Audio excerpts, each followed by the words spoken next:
अच्छा, इससे पहले हम देख चुके हैं, बातें कर चुके हैं कि कुंडली में, बर्थ चार्ट में जो प्लैनेट्स हैं अलग अलग डिफरेंट घरों में क्या फल देते हैं।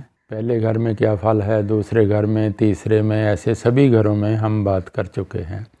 और ये भी हमने बात कर ली है, समझ लिया है कि डिफरेंट साइंस में किस राशि में कौन सा ग्रह क्या फल देता है, इसके बारे में बात कर ली है।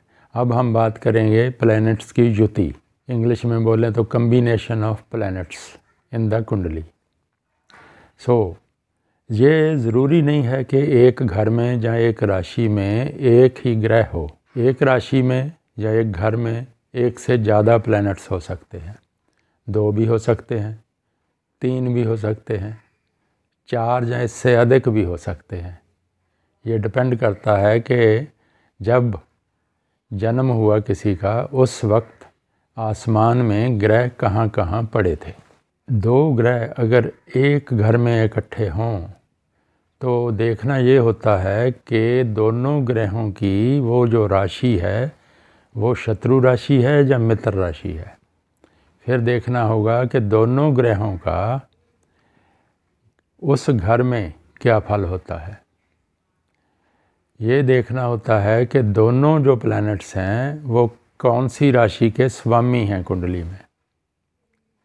अगर अच्छे घरों के स्वामी किसी अच्छे घर में बैठे हों तो वो उस घर को जिसमें यहाँ बैठे हैं उस घर को भी अच्छा फल देते हैं, और जिन घरों के वो स्वामी हैं उनको भी लाभ पहुँचाते हैं ज़िंदगी में। कब पहुँचाते हैं? जब उनकी दशा आती है या उनका जो ट्रांजिट है, गोचर है, वो अच्छे घरों में होता है। इनके बारे में हम बाद में बात करेंगे, मगर जैसे युति जब हो, मानो कोई 2 ग्रह लगन में इकट्ठे हो रहे हैं, तो देखना ये है कि वो कौन कौन सी घरों के स्वामी हैं।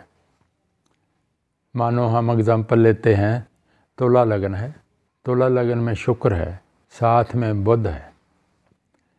अगर हम देखें तो शुक्र जो है वो पहले घर का स्वामी है, लगन का स्वामी लगन में आ गया। उसके साथ में बुध भाग्य का 9वें घर का स्वामी आ गया लगन में। लगन का मालक और भाग्य का मालक लगन में आ गए, और जो लगनेश है लगन का मालक वो लगन में ही आ गया। ऐसी कुंडली में ये पहले घर का और 9वें घर का अच्छा फल देंगे। इसी तरह अगर हम देखें कि कोई 2 ग्रह, मानो शनि है, 8वें घर में आ गया, उसके साथ में सूर्य आ गया।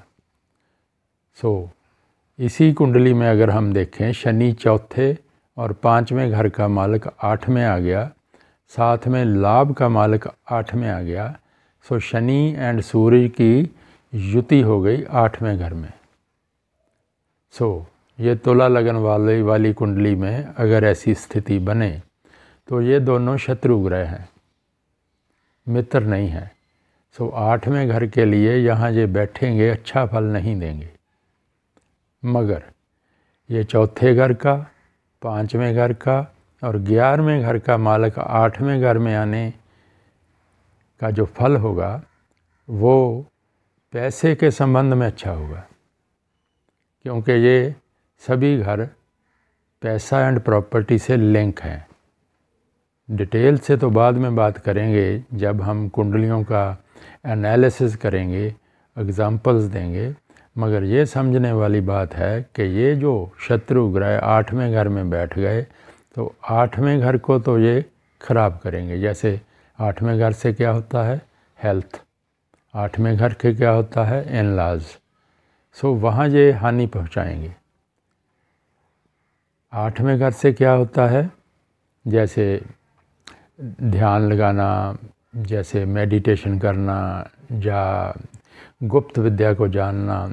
शनि एंड सूर्य वहाँ इन कनेक्शन में अच्छा फल नहीं देंगे, क्योंकि ये शत्रु हैं और 8वां घर पीड़ित हो गया। ऐसे हम देखते हैं कि युति जो होती है ग्रहों की, उसको कैसे देखना है, वहाँ से कैसे हमने रिज़ल्ट निकालना है। एक से ज़्यादा प्लैनेट अगर मानो यही तुला लगन में अगर सूर्य बुध शुक्र को देखें तो शुक्र लगन का स्वामी लगन में आ गया, साथ में भाग्य का स्वामी जो है बुध, उसका मित्र वो आ गया, साथ में 11वें घर का मालक सिंह लगन का सूर्य आ गया। सूरज देखना है यहाँ नीच राशि में है, अगर नीच राशि में है तो फिर वो अच्छा फल नहीं देगा, मगर लाभ का मालक आ गया इसलिए वो अच्छा फल देगा। ऐसे हम उसको फिर जैसे तोलते हैं, क्या अच्छा, कितना नहीं अच्छा, ये सारा हम युति या कम्बिनेशन ऑफ प्लैनेट से ऐसे कैलकुलेशंस की जाती हैं। इसके बाद अगले एपिसोड में हम देखते हैं कि आस्पेक्ट्स जो होते हैं ना, जो ग्रह देखते हैं दूसरे ग्रह को, उनका फल कैसे देखते हैं।